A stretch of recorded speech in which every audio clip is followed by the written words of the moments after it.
Good afternoon and welcome. I'm Steve Donovan, the Director of Alumni Relations at Trinity. Thank you for joining us today. We hope you all continue to remain safe and well during these challenging times, to say the least. On a normal homecoming weekend, we'd all be gathered together on a beautiful autumn Saturday afternoon, like this one is today in Hartford, on our beloved Trinity campus. Unfortunately, this isn't a normal homecoming weekend, and thus we're thankful for Zoom. We hope you've joined other homecoming events already this weekend or plan to do so before Monday is over. There are lots of great choices, and you'll find the full schedule on the college's website at trincol.edu. The pandemic has significantly impacted higher education in so many ways, and the college search and admissions processes are no exception. We're delighted today to have a few experts with Trinity connections help us explore how COVID has impacted their world temporarily and likely forever. And as proof that the admissions process works so well at Trinity, I'm delighted to introduce a very talented student who has agreed to moderate this conversation for us today. Olivia Painchaud is from Concord, New Hampshire, and is a senior at Trinity. She's double majoring in public policy and law with a concentration in human rights and international relations, as well as Hispanic studies. You can tell she's a slacker. On campus, she's been a part of the mock trial team, the EAC Barnyard Events Planning staff, and the annual community events staff. These are students who participate in coordinating community service in and around the Hartford area. Olivia participated in Trinity's venture program and is now a mentor and is a member of the Alpha Chi Omega sorority. These are two organizations in which her passion for the empowerment of women is practiced. She began her role as a student admissions associate, or SAA, this year, and is excited to continue meeting prospective students and helping to shape the Trinity community to continue to be a welcoming, open-minded, and intellectually diverse student body. So it's now my pleasure to turn the program over to you, Olivia. Thank you. Thank you, Steve. Hi, everyone. As Steve just mentioned, my name's Olivia, and I'm currently a senior at Trinity. I work with the admissions office as a student admissions associate, and I'm super excited to be moderating this event today. I would like to start by offering my sincere welcome to everyone who has joined us today, and I also hope that you and your loved ones are safe and doing well during this time. It is indeed an honor to be joined this afternoon by admissions professionals Adrienne Oddi and Julia Naclerio, one currently in admissions at Trinity and one formerly. The pandemic has dramatically impacted all facets of education, and the college admissions landscape is no exception. We are eager to discuss that today with Adrienne and Julia, and we'll do that by asking some questions that were sent in advance. I will also encourage you to submit questions you may have in real time today using the Q&A function on Zoom at the bottom of your screen. I encourage you to identify yourself and your Trinity affiliation if you would like to do so when asking your questions. So I would like to start by asking each of our speakers to introduce themselves and speak a little bit about their current roles and career paths that led them here. Adrienne, would you like to go first? Thanks, Olivia. Hi, everyone.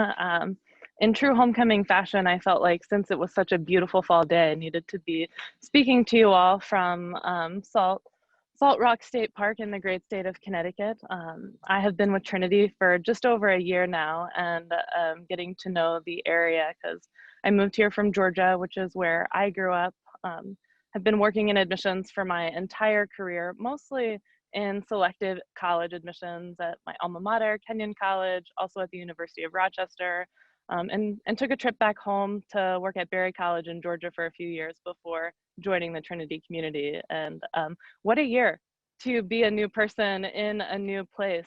So have certainly felt the warmth and collaborative spirit and entrepreneurial nature of the Trinity community this year especially. So excited to talk about our work with all of you today. Hi, everyone. Thanks, Olivia and Adrienne. My name's Julia Naclerio. I'm a member of the class of 2008, and I just recently completed my master's at Trinity this past spring. I currently serve as the Associate Director of College Counseling at King School in Stamford, Connecticut, but that is after just over 7 years working in higher ed admissions. Most recently, 5 years as Senior Associate Director of Admissions at Trinity, working with Adrienne. I'm so excited to talk to you all about this wacky year and what we're seeing on both sides of our desks. So for our first question today, I think we should look back a little bit at the admissions cycle this past year. COVID sent most of us home in March, just as students and families were receiving offers of admissions and deciding where they wanted to attend. So my questions to Adrienne and Julia are, how did you initially assess the potential impacts on college admissions then? And now, after having had 6 months of a remote and virtual world, what are some of your current observations? Yeah, that's a big question. And we were laughing as we were preparing because what we were thinking in March is totally different than what we are experiencing now. I think we thought that this would be short and sweet. There were a lot of like, oh, if we can just get to May, we can sort of get back on track with, and so the class most significantly impacted would have been high schoolers in the class of 2020. Certainly some grade implications for everyone else in high school, but there were ways that we thought, oh, we just finished out the academic year, everything will be normal again very soon. And now it's laughable because normal. It feels more normal to be on Zoom now. It's much easier to navigate for sure. But we know the implications of this current moment, sort of exacerbated by the societal unrest that's come about over the summer. There's a lot of different things that we're managing all at once that have effects that will last for multiple years now. So we are sort of settling into the regularly innovating and figuring out ways to connect with people and not sort of waiting for people to be able to come back to campus to visit colleges. We're redefining and rebuilding brand new tracks now instead of trying to get back on our previous track. Yeah, and I think from the college counseling side, it's been really challenging to work with this year's seniors because they got so much of that messaging last spring that it's like, oh, just hold tight. Like, you'll probably be able to take the SAT in June or maybe August, but don't worry about it. Like, just hang tight. Like, take on a fun project at home that you can add to your activities list on your Common App. Everything will be okay. And now what we're seeing is that students feel really conflicted about their own college search because for many of them, they've never gotten to step on any college campus, not even the ones that are on their application list. And we're having really tough conversations with families now about, they are weighing whether or not they go physically visit campuses, regardless of whether they are having tours or not, but also what are the implications to our larger school community if a family decides to take that risk. And so we're definitely seeing that struggle and with our students, particularly with trying to decide where they're actually going to apply. The Common App lets you apply to 20 schools, but I don't think Adrienne or I would ever recommend you apply to 20 schools or even more than that. But it's becoming increasingly difficult for students to weigh their options and actually narrow it down because it's like kicking the can down the road. They're hoping, well, maybe in January or February after application deadlines, I can go look and then I'll know, well, this is a place for me or this isn't. So I think that kicking the can down the road is really what we're continuing to see. And even looking ahead to college decisions this spring, I think we just never anticipated that it would so greatly impact the class of 2021. Julia, that actually is a really great segue into our next question. Many high school juniors and seniors are wondering if they can visit campuses now. And if not, how are they best able to look at the school and demonstrate their interest for the different schools they're applying to? Sure. So if I'm applying an optimistic lens to what's going on right now, I think it has pushed colleges, certainly Trinity, but many other colleges as well, to no longer be able to rest on their beautiful quad and their great beautiful trees and their historic collegiate Gothic architecture that we brag about so much at Trinity. And they actually need to create more accessible content that someone can watch from home or from school or wherever they are. So I think that online resources, certainly at the college level, but also utilizing third parties like there's a company called U.Visit, Y-O-U Visit, that creates a lot of virtual tours for colleges. That's a great way to start figuring out what you like and dislike about certain schools or certain areas. There are colleges that are open and are offering tours of varying degrees. You know, a lot of them are asking you to get tested before, or you get your temperature checked, or you're in private tours.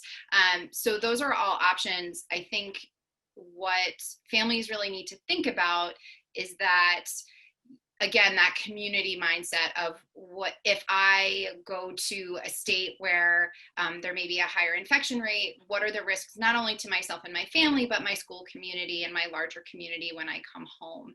I think I understand that want and that desire to physically be in that space and even to walk around a campus if they're not physically offering tours. But I think it's really important to remember too, sometimes in moments like this, it can feel like that this is an individual problem or a localized problem. And the reality of what's going on right now is that it's a global problem and that everybody is being impacted by this. And colleges can't expect you to do things that are impossible or unavailable to you. They do have a large level of empathy. I mean, I'll let Adrienne kind of chime in on that empathy and how Demonstrate Interest is looking for her this year. But if you can't visit a campus, if they're closed or you have, there's severe health and safety issues, a college is not going to expect you to visit if it's not safe or feasible. And they're offering lots of other ways for students to demonstrate interest. So yeah, Adrienne, do you want to talk about some of the things that you've been doing specifically? Yeah, I'm so glad you brought up the empathy piece. You know, we wouldn't be able to build a college community if we weren't really trying to understand the students who are trying to be a part of the Trinity community or colleges more broadly and what they're going through right now. And we're all going through something really different. So I think the level of empathy we can bring to and demonstrate toward families has really increased because we've all had to shift in ways that we weren't expecting. So certainly offering a ton of different virtual programming. The things I'm most excited about now at Trinity in particular are greater opportunities for prospective students to talk with Trinity students, especially Trinity students who are navigating the campus community right now. There's a lot of questions that prospective students and families have about what is it like now, because it's different than any sort of college experience we've imagined. And our faculty have really stepped up too. So we're able to connect prospective students with faculty members more meaningfully because people aren't having to navigate additional travel time and conferences and presentations in the same way as we were before. So in some ways, there's more opportunities to get to connect with individuals as a part of a community. And we're not alone in those offerings. Would certainly love more people with connections to Trinity to consider and to get to know the Trinity of today, but also many colleges. The collaboration across institutions has just increased dramatically. So my colleagues at other places are offering very similar opportunities and ways for you to get to know what's going on campus right now and what are we hoping for in 2021 and 2022 and beyond. Thank you both for those answers. We do have a question in the Q&A from Jessica Vincent, the class of '98. At one of her son's school, the college counselor mentioned that a lot of schools this year have gone test optional for the admission cycle. And Jessica would like to know if we think this is a possibility for schools to continue to stay test optional after this pandemic hopefully passes soon. I think it's highly likely for a lot of schools. I think what has been really interesting to see is that, so I've been meeting with lots of colleges over the past month as they've been coming to virtually visit with our students, and almost all of the schools that I've met with, their representatives are so excited that their school is test optional. They're like, we wish that we had been test optional for years. And we usually talk about how much I loved reading in a test optional environment, again, to like toot the Trinity horn a little bit here, but also, so the majority of colleges are being very upfront and saying, no, we are truly test optional. It won't impact you at all if you aren't able to take a test or you decide that they're not a good representation of you, and they're hopeful that their reading staff will really love it and that they'll actually end up staying test optional. There are a few schools that love that standardized test score and they love that number. And there are schools that have not gone test optional this year, even though it is increasingly difficult to get access to one of those tests. And those schools are being very honest. They're like, well, we have to be test optional now, but we would still love to see a test score if we can. And we look forward to asking for it next year. So it really depends on the college. And I think you can just ask as you're applying. But yeah, I'm hopeful that many schools will continue to stay test optional. Yeah, for the schools who have started this year, I say welcome.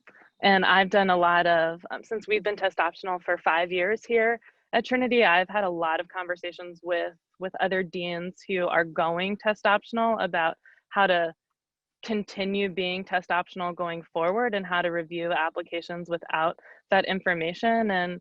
And the reality is we're looking at so many variables. So from outside of admissions, it can seem like, oh my gosh, you're missing a major component when you don't have that test score. So looking at dozens of different things. So when you remove one thing out of dozens, it feels a little bit easier to understand how we can make that shift. But most people are like, oh, grades, test scores, activities, done. And it's a lot more than that. So I think I agree with Julia.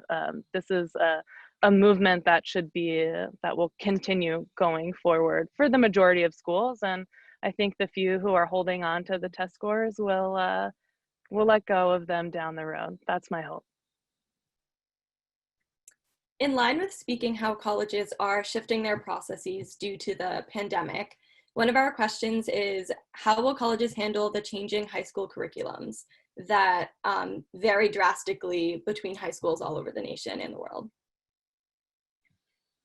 Yeah, I'll start. And we're already handling and evaluating curricula from all over the world. And already before the pandemic, schools were doing things differently. There are grade scales that go up to 32. There are grade scales that there's AP classes, IB classes, advanced classes, special topics classes.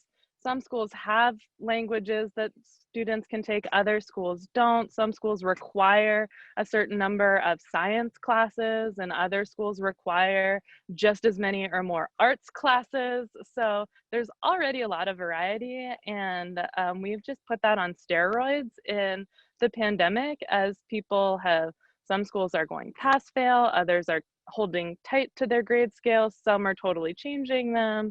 Others are giving students agency to decide sort of course by course. I want this to be a pass-fail course. I want this to be a course that gets a grade. So we are making sure that we're giving ourselves a little bit more time to review applications. And my colleagues on the counseling side are doing a really great job of telling us exactly what their school is doing, so that we're evaluating students within the context of the environment that they're in. So it's not fair, even in Hartford, to compare a student who goes to Watkinson School versus Hall High School. Those are two very different experiences, and the students could be living right next door to one another. So it's really our partnership with the school community, with folks like Julia, who will tell us what's going on at the school, and then we're going to evaluate the student within that context. Yeah, I would just want to really emphasize the point Adrienne made about reading a student within their context. I think that there is a lot of anxiety and a lot of fear over, well, my high school decided to do this, but I know the other school down the road has a totally different model and they're in the classroom more, and I feel like that is going to negatively impact my child. If colleges were to do that, that would be like comparing apples to oranges, right? Like, I can't expect a student at Hall High School to take a course that a student at Watkinson has available to them. So just really want to drive that point home, in that almost all colleges will be looking at students within the context of their own curriculum and what has been offered, and won't be trying to standardize and expect them to do things that are not available to them.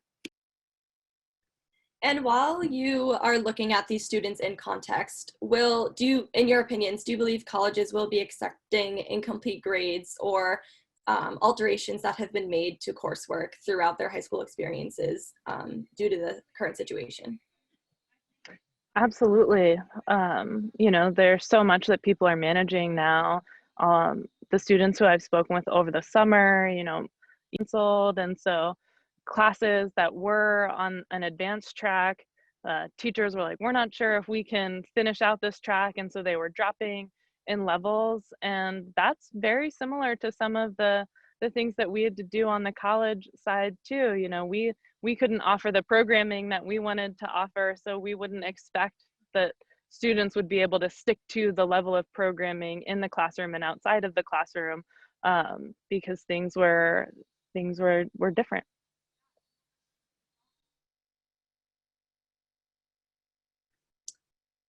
Before we move on to the next question, I do just want to encourage the participants' use of the Q&A section, and you may ask any questions that you may have for Julia and Adrienne. So very similar to the previous question, many students have been unable to continue their participation in extracurricular activities and athletics. How will these variances be looked upon by admissions offices? I think this goes back to what we were talking about before, and that we are all experiencing this, and we can't expect students to do things that don't exist or are completely unsafe to them. I also think that a lot of students feel like, well, I have to do something significant, right? Like, I have to change the world. I have to win a prize. I have to be the president of all these things. And the reality is that involvement in leadership takes lots of different forms. Adrienne and I used to talk about how there's this myth of the well-rounded student, and sometimes a student who's really, really pointy and just does a lot of one type of activity is still really, really appealing to a college. What I would say is that students, if they have the opportunity to do some self-reflection, a lot of things can be classified as activities that we might not traditionally see or think to add to the activities list on a college application. For example, I have a student this year whose activity during quarantine is he's trying to get through AFI's top 100 films and just learn as much as he can about films. That would be such a cool activity to see on someone's activity list. I think also there's a lot of really great online resources for students if they're feeling like they are unable to connect in a traditional way. There are ways to get involved with scientific research or editing papers or adopting a grandparent or making masks or blankets or anything like that. So there's still lots of ways to get involved if students are interested, but I also don't foresee there being an expectation that students do things given the safety issues and availability. And I would just add, we've had the opportunity to pause in a lot of ways, and so Connecticut's doing really well in reopening, and we're certainly in a position of tremendous luxury in being able to do that. But for students whose activities got paused, before you add everything back in, like think about which ones are the most important to you and add those back in. And if there's something that you're like, oh, I really don't want this activity to start again, you don't have to join that again just because you're trying to get into college. You know, Julia's point about getting really into one thing can be just as compelling as someone who has 14 different things that they're doing. So be really thoughtful as the world reopens in what you choose to put back into your life, and that will come across really well and really genuinely in an application. Our next question is very specific to the Common Application. There has been a question added specifically regarding the coronavirus pandemic. Should students complete this question? Yes or no's are hard, especially in college admissions. There's always a lovely gray period. So, you know, I think students can feel pressure to complete that question because it's on the application. And I would say if there's something that adds to your story that you haven't presented somewhere else, then, and it's related to COVID-19, by all means, answer the question. It's not a separate essay. You can answer it in a couple of bullet points if you'd like. So I don't really want the students or parents who are supporting students to feel pressure like there has to be this additional essay, because it's an opportunity on the Common Application. And if your life has not changed even more significantly than it did than the rest of the community, you know, you can also just bypass that question. So there's absolutely no pressure to answer it, but if you have been impacted significantly and you haven't addressed it in other areas of the application, then by all means take advantage of that space, but don't feel like it has to be really lengthy if you can say it in a sentence or two. And I would really love if both Adrienne and Julia now could just speak about maybe what a college campus right now does look like in terms of activities, living, housing, classes. What does the college campus look like? Thanks for asking this question. I'm on campus more often than I'm not on campus now, and have just been so inspired by the Trinity students and their the way they're creating community. You know, everyone's wearing masks, but I see different groups of students on the athletic fields practicing or working out together. I see students sitting outside underneath tents having meals together. Now our choirs and music groups can start practicing in different spaces, smaller than the full choir, but together. And so it's been like, I was a little bit nervous, honestly, when the school year was going to start and what it was going to look like. And there was definitely a sense of longing. You know, I'm a big believer in small liberal arts and the community sort of person-to-person experience that we champion in these environments. And the more I'm on campus and the more I see professors sort of elbow bumping me as we walk by, like, hey, it's nice to see a person and it's nice to chat off of a screen, the more hopeful I am for this being on the other side of a pandemic, and for just the more meaningful connections we'll be able to create. So campus definitely looks different with people wearing masks and sort of spreading out, and signs everywhere about maintaining some distance. But even though we're physically separate from one another, there's a tremendous amount of community warmth that is coming out of Hartford these days. Yeah.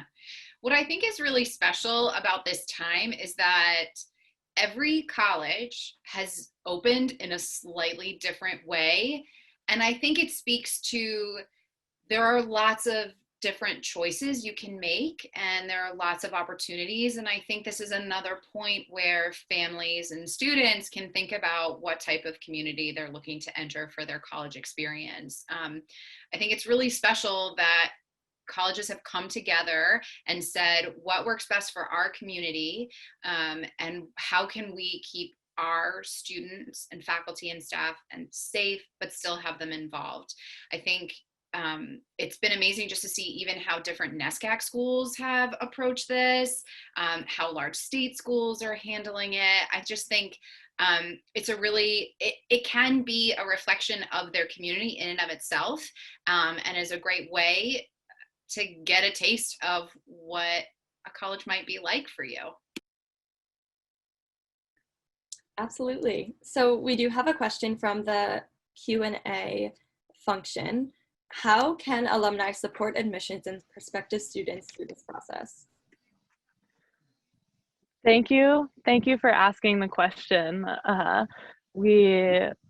Any opportunity for people to partner with us is certainly welcome. And I'll take a moment just to say thank you to the alums who helped us, especially this past year. We were able to connect with almost 1,200 admitted students because of alumni volunteers in the admissions program. Y'all wrote postcards, you made phone calls, you served on panels for us, and that led us to a really extraordinary incoming class. So thank you for your assistance last year, and continuing forward. I'd love to know where you're from, what you did at Trinity, what areas you think you could speak to the most, and we can match you up with students and families. If you'd prefer to speak with families instead, parents and family members instead of prospective students, we can make those connections. So please reach out and we can get you on our admissions volunteer team, and stay connected that way. But in Zoom world, there's a lot of ways to connect with students and families. So please let me know. And thank you in advance. Yeah, I actually did an alumni interview when I was applying to Trinity way back, right? And it was great. I so value that experience. It's the only alumni interview I did in my application process. And it was so nice to see someone who had graduated from Trinity 15, 20 years before me, and what the community had meant to them after they left it, because I was definitely looking for a college where certainly I would have a great 4 years, but that I would be tied to the community for much longer than that. So I think it's always great for students to connect with alums. So I do have one more question. I do want to open up the questions to both Julia and Adrienne, as well as everyone participating, to ask me about my personal experience at Trinity, or any questions you may have as a student on campus, on any campus during a pandemic. But our last question is, many students have opted to defer admissions for a semester or two, or to take a gap year during this time. Is that an okay thing to do from your perspectives in admissions? One, absolutely. Certainly in this time, and really any time, if you're not ready yet for college, but have completed high school or will be completing high school, there are a lot of different ways to spend a year or two in between college, high school and college, to get yourself ready for the college experience so that you can be fully engaged, because this is an investment of your time and a significant investment of resources. So you want to make sure that you're ready for that. And I will say at Trinity, we have seen twice as many gap year students as we did typically, and we're a small community, so when people hear twice as many, that can feel really big. But we went from 20 students who took a gap year last year, and that's pretty typical, anywhere from 15 to 20, to 40 students in this upcoming class, or in the most recent class, taking a gap year. And about half of those students are planning on joining us in the spring, so they're not taking the full year off, which is a more traditional way to do it. And usually with this question, there is also the a little bit of fear and uncertainty on the part of the current seniors who would be going through the application process right now. Like, will there be space for me? Because twice as many people at Trinity have deferred this year. And when we're talking about 20-ish students, yes, there will be space for you in a class of 575. And every school's addressing this a little bit differently, but the take-home message is, colleges want you, students, and there are thousands of colleges, and I'm obviously biased toward the Bantams, especially with how we've been reopening campus over the last few months, and really proud of that. There are a ton of options and a ton of spaces, so be thoughtful, and if you need a little bit more time to make this decision or to prepare yourself because so much has changed, take that. Yeah, and I just want to add to what Adrienne is saying is what we're hearing pretty consistently from other colleges as well. I think there was a lot of fear last year that so many people would defer, and oh my gosh, the class of 2021, it's going to be so much more competitive. And we're really not seeing that at all. In fact, there are multiple colleges who've actually said they see this as an opportunity to actually increase their enrollment next year because they maybe had additional students take time off, or it's had them reassess their course offerings and how many students they're able to accommodate on a campus. So I think that all of that fear, thankfully, was not founded this year. Adrienne did speak to this question a little bit regarding most deferrals happening to the spring rather than a full year. But Heather Mitchell would like a little bit more clarification on how deferrals are affecting the current admissions numbers. So for Trinity specifically, the deferrals from the class of what would have been the class of 2024 at Trinity to 2025 really aren't going to change our admissions process much at all this year, because we're not seeing a dramatic increase, and since many students will come in the spring as well, and this year with the academic calendar, students will be taking classes in the spring and the summer, so those students will be able to more or less rejoin their classmates, even though they're starting a little bit later. So then we're looking at, a very similar number of defers to previous years. So the effect for us is pretty small, but some of my colleagues at other places have seen much larger deferrals. So there could be impacts at other colleges, and that's a really great question to ask each admissions office, because we're seeing, I think part of why we didn't have as many is because we were able to welcome our students back to campus this year. So it's a little bit more normal than other places. And jumping off that, Ed Berkowitz of the class of 91 has a two-part question. The first part is, how much smaller than normal, if at all, is the size of the class of 2024 due to international students' inability to make it, and because of the gap years? Yeah, so our class actually this year, we just finished census, so we have 573 new students. They are studying with Trinity all over the world, so we were able to welcome most of our international students, about 2/3 of them, to campus, and the other third are joining us remotely from their home countries. So we didn't see a big dip in numbers. Last year we had 580 students at the point of census. So and that sort of ebb and flow within a 10 student margin is pretty typical year to year. So we are pretty excited about the flexibility we have going forward. The second part of Ed Berkowitz's question is, with someone who has twins applying this year in the fall, they have not been able to take the SAT or ACTs. Although schools are test optional, what do you think you will see in scores for those that do submit? And what % of kids that have submitted the scores what % of Trinity students have submitted scores in the past?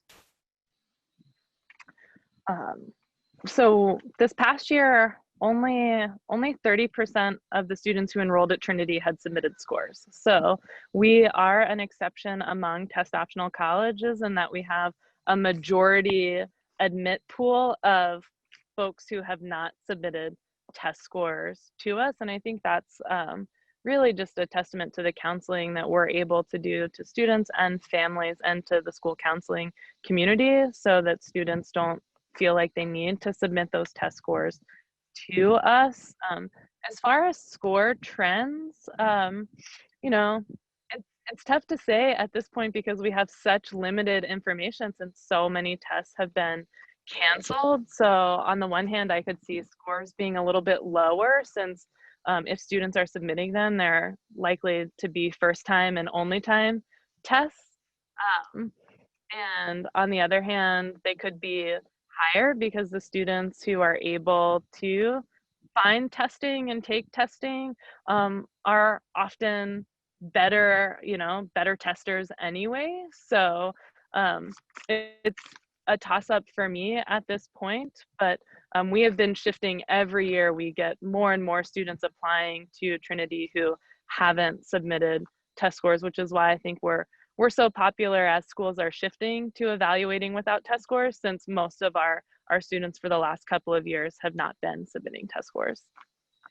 I think what will be very interesting to see this year is what happens at those highly, highly selective schools that maybe would never have gone test optional, but now are maybe being socially strong-armed into doing it. I don't know if that's maybe not subtle enough of a way to say it, but I think I just wanted to add on this, just kind of a related topic, is that I think as families are looking at a new test optional landscape with very highly selective schools being test optional, that I think it will be very interesting to see how those dynamics change as far as applications and rounds that people are choosing. But I think it's important to remember that those schools will still remain highly, highly selective, and that when you're evaluating when to apply to a school test optional or not, it's really important to look up their mid 50 range of their standardized test scores and also their GPAs and what they're looking for. So that mid 50 is going to show you, and it's in like every college guide, like the FISC guide, Princeton Review, all of those will show you that mid 50. So you can look it up. That if you are someone who is on the lower end of that mid 50 GPA wise, and you're thinking, well, because it's test optional, this is my year, right? I'm getting into this school that I never thought I would get into otherwise. I don't think that that's the right mentality to approach this with. I think it's taking a step back and acknowledging the selectivity of those is extremely important, and still having a really thoughtful conversation about a good fit for yourself and where you can be successful, and also being mindful of those ranges of both testing and also GPA and academic rates. Yeah. And all of those other variables we mentioned earlier. So the more selective the school, the more variables they're considering, because it's really hard to draw those lines. So just because you don't have a test score doesn't mean that all doors are open, and it also doesn't mean that all doors are closed. Absolutely. I love food analogies. I find it an easy way to think about things. And so it's like, if you think of yourself as a pie, right, and you're applying to selective schools, there are lots of slices to that pie, perhaps more than like a state school that has its own application and doesn't even ask for letters of recommendation. So when you take testing out of the equation, it makes each piece of pie a little bit bigger, but it doesn't eliminate the pieces altogether. I'm just glad I got a food analogy, and really that's what I was looking for. Right. It wouldn't have been a panel with you, Julia, if we didn't have a food analogy. So Amy Kropp would like to know the importance or relevance of local alum interviews this year and next. I think they're incredibly important, and we're certainly a school that encourages interviews. Some schools don't, so it'll depend on schools for sure, but you know, getting to what Julia said earlier, like being able to talk to someone who had that experience and what that experience means now for them afterwards, I think is really valuable insight for a student trying to decide, especially if you're not able to visit campuses as much as you would like. And David Ray from the class of 2021 would like to know general thoughts on applying early decision this fall.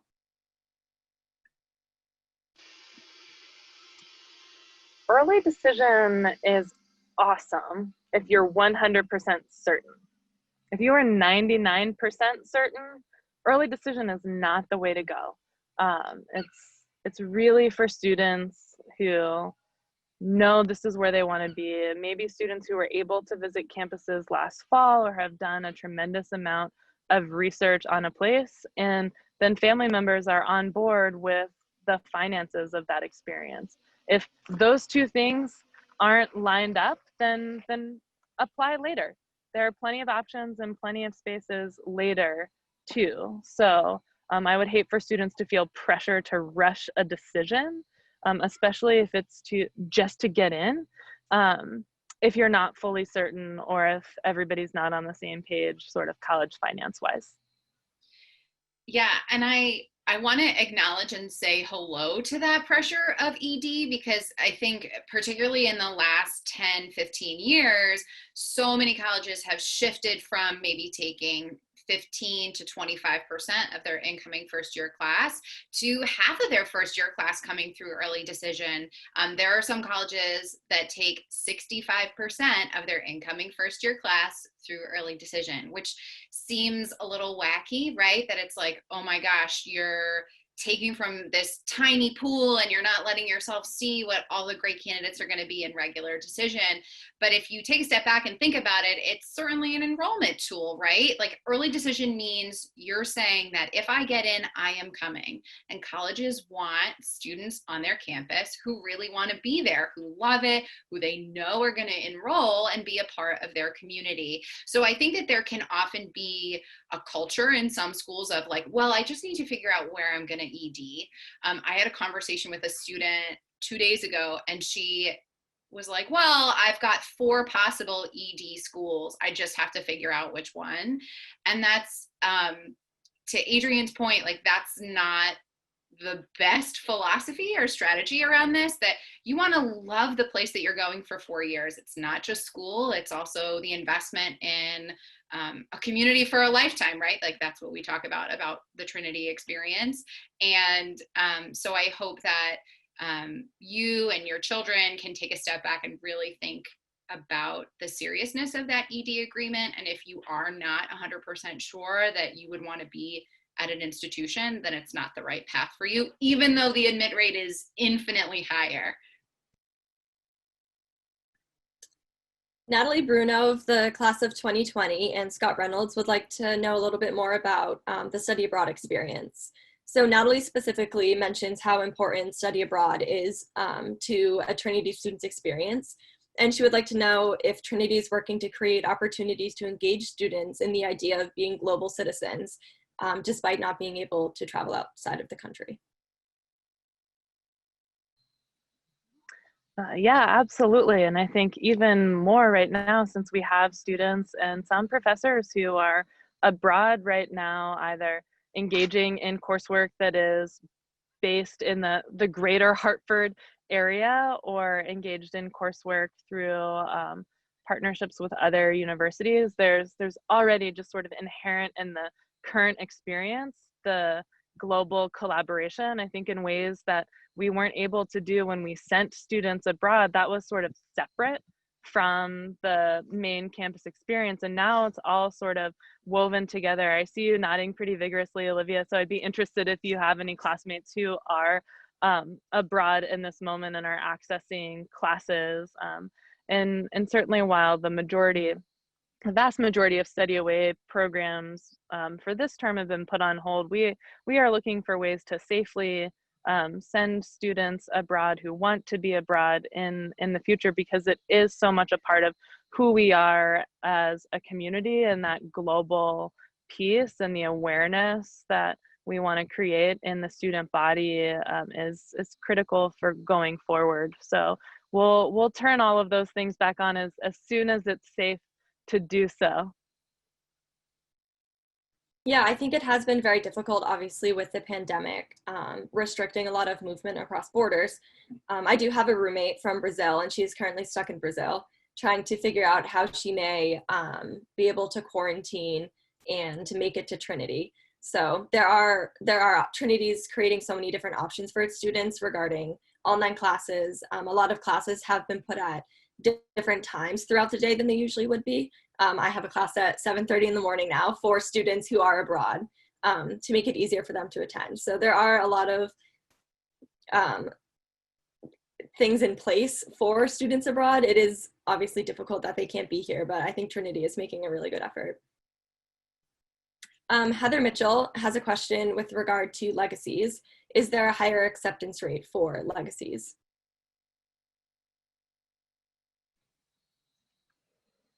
I'm just, you're hearing a pause because I'm looking in my spreadsheet in my head, the different numbers and categories and things like that. And I think last year, the acceptance rate for legacies was pretty similar to our acceptance rate overall, maybe slightly higher. I'm also looking at Julia on the screen, who was a part of our acceptance process last year too.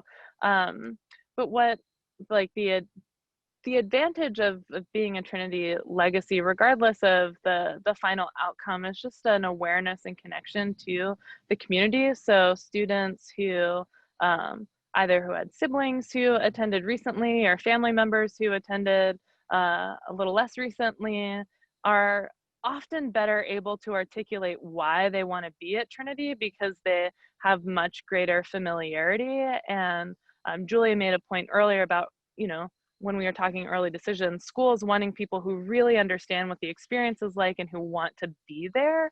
And for many of our legacy students, they are sort of the rah Bantams for life community builders. And so we absolutely are excited when we see students who have those connections to Trinity. And as we build a community, also want to make sure we have a lot of different experiences and perspectives represented. And so the hardest choices are often saying no to students with deep connections to the place. And that's often a product of space and sort of making sure we're inviting more and more people into the greater Bantam community, while also sort of preserving the history of our place simultaneously.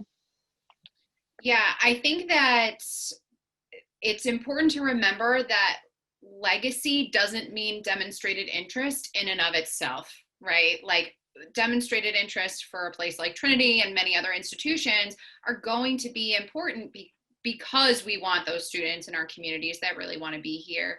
I mean, I know that I've certainly read applications in the past where it's their parents had both come to Trinity and their grandparents and all of that. But they had never stepped foot on campus themselves and didn't write the supplemental essay and all those things. And I'm like, I don't think this person is coming. I mean, who knows, right? Like, we can't predict the behavior of teenagers. It is impossible. But so I think it's really important to make that distinction. I think, and in the broader sense, often legacy students do potentially have a leg up in the admissions process, depending on the school and what their institutional priorities are. It's about building that ecosystem around the alumni community, and depending on the school again, but also the philanthropy around a college. I think that's important to remember too. But that is a question that you should absolutely ask every college, even if you yourself or your child is not a legacy at that institution. And most college reps will tell you the truth and say, yes, that's something we value. No, it's not. There's been really interesting articles over the past few years about legacy admissions.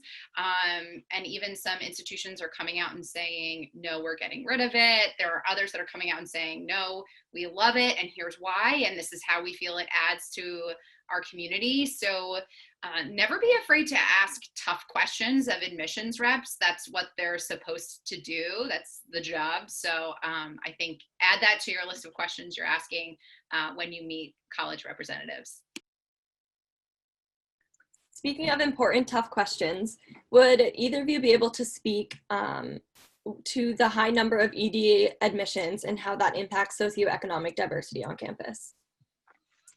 Sure. So I think there is an assumption that early decision students are largely more affluent, largely more majority students. And what we've been seeing over the years at Trinity is there's certainly decent number of affluent students who apply. There's a lot of options, but also through our work with various partnerships across the country who focus on building community and serve a greater diversity of students from different socioeconomic backgrounds, our early decision applicant pool each year looks more and more like our regular decision applicant pool. So we are able to not only offer spaces to students who are really great students and also can more comfortably pay for the Trinity experience. We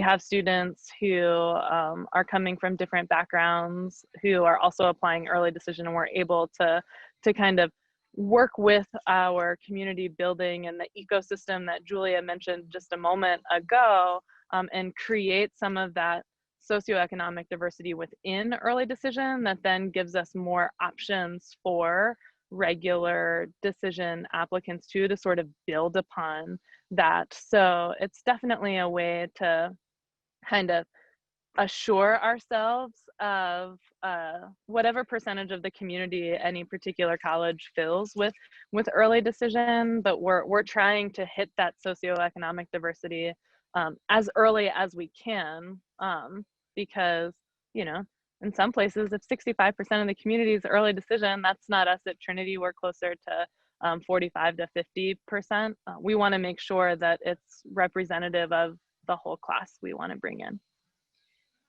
Yeah.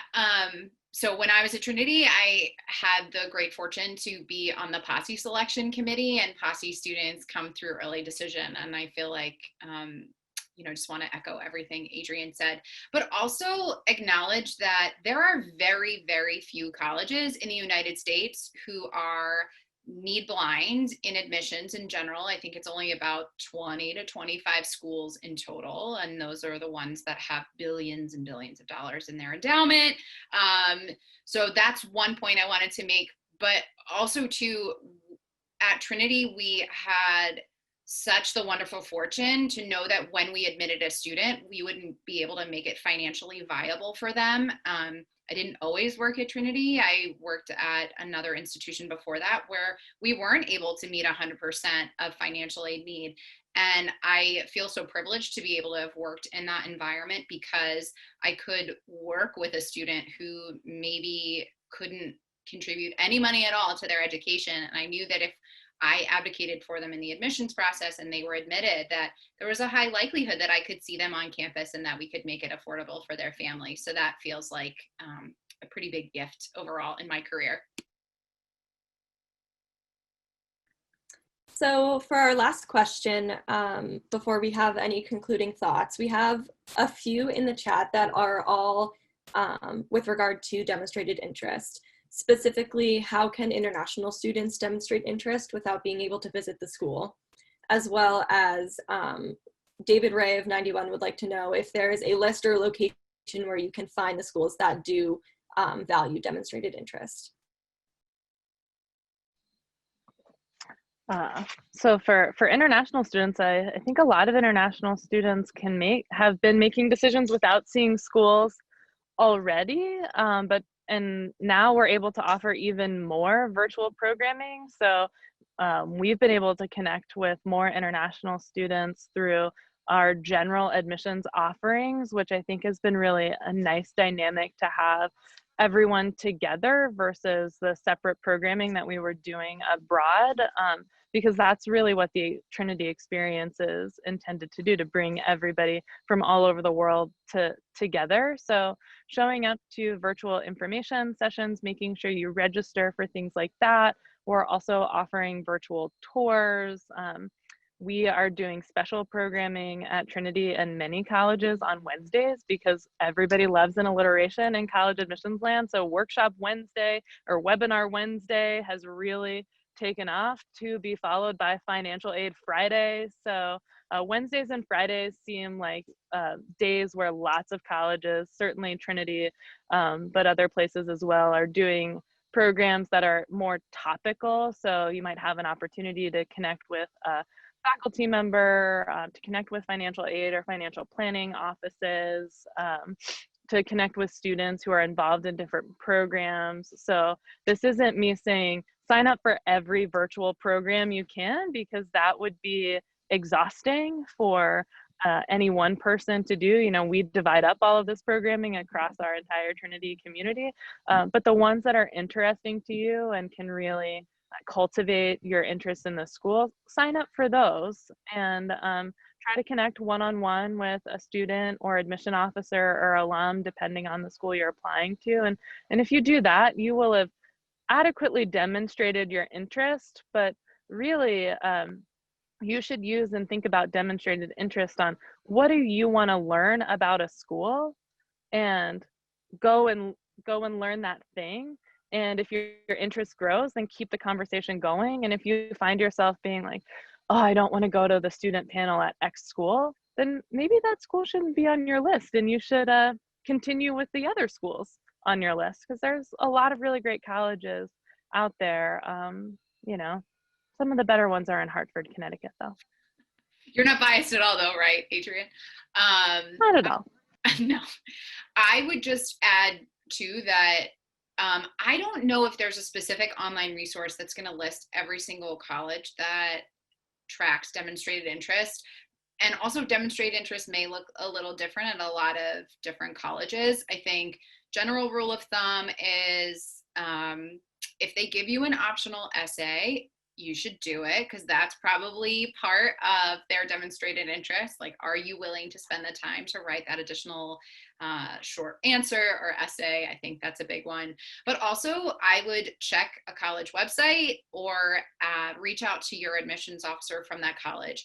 Colleges have absolutely no reason to lie to you about whether or not they track demonstrated interest. It's not a joke to us. Like, when I worked on the college side, I would say, yeah, it's important to us and you should do it. But there are colleges that absolutely do not track demonstrated interest, and they're very open and honest about that too. So another question to add to your list to ask, but I would ask about demonstrated interest. And if they don't track demonstrated interest, then there's no point in watching that virtual tour info session for the 4th time and then miss out on the opportunity to learn more about that other school that maybe you don't know as much about, but does track demonstrated interest. Well, thank you both, Julia and Adrienne, for answering all of our really good questions. Before we wrap up this program, I want to give you both the opportunity for any closing thoughts. I guess my only thought that I really want to share with families is just a reminder that it's something like 87% of colleges admit more than half of their applicant pool in the United States. And we may have a slightly skewed perception because we're members of the Trinity community. That's a selective institution. So remembering that there are lots and lots of options, and that we hope that you take the time to explore lots of them, including Trinity, as you're doing your college search. I think that that's really important. But also just remember that, yes, this process could potentially be very stressful, but as long as you take time to celebrate it throughout the whole process, I think that it can ultimately be a very positive process, and that ultimately you can find a great institution where your child will feel great, you will feel great with them attending, and then you feel like your whole process has been really successful. Yeah, and I'll add, I think there's a perception that admission officers are gatekeepers. And really, this work that we're doing, it's the soul's work. We're trying to build a community that has a lot of different voices and views. And so it's really personal, it's a really human process. I'm coming from the small liberal arts perspective here. And so we are your partners and your advocates and your champion through this process, and we are looking for pathways to say yes to you. Julia said multiple times that it doesn't serve any of us if we keep information from you that could help you in this process. So please ask questions, get to know admissions officers, because we are rooting for you. And if you want to be in college, we want to help you find the college of your dreams. So I hope that what you hear is we're looking for ways to invite you in, not ways to keep you out. Well, thank you, Adrienne and Julia, for answering all the questions. I think your insights have been really helpful and informative to everyone who's been listening. We have just about wrapped up this program. I want to thank everyone who has taken the time to connect with Trinity and listen in on this program, and we hope that you can enjoy all of the additional homecoming events that are going on this weekend.